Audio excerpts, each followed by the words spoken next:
দেশের বাজারে ২৪ ঘন্টার ব্যবধানে এবার ভরিতে স্বর্ণের দাম বাড়ল ১৬,২১৩ টাকা। আজ থেকে প্রতি ভরি স্বর্ণের নতুন দাম ২,৮৬,০০০ টাকা, যা দেশের ইতিহাসে সর্বোচ্চ। এমন তথ্য জানায় বাংলাদেশ জুয়েলার্স সমিতি বাজুস।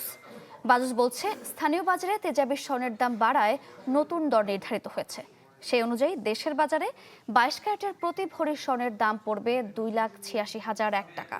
এছাড়া ২১ ক্যারেটের জন্য প্রতি ভরিতে গুনতে হবে ২,৭২,৯৯৬ টাকা, যেখানে প্রতি ভরি ১৮ ক্যারেটের ২,৩৩,৯৮০ টাকা এবং সনাতন পদ্ধতির প্রতি ভরি স্বর্ণের দাম ১,৯৩,০৩৯ টাকা নির্ধারণ করা হয়েছে। বিদেশ থেকে দেশে রেমিটেন্সের টাকা আসে নিরাপদে। তাই আজই আপনার আপনজনকে বলে রাখুন, রেমিটেন্সের টাকা যেন শুধু নগদেই পাঠায়।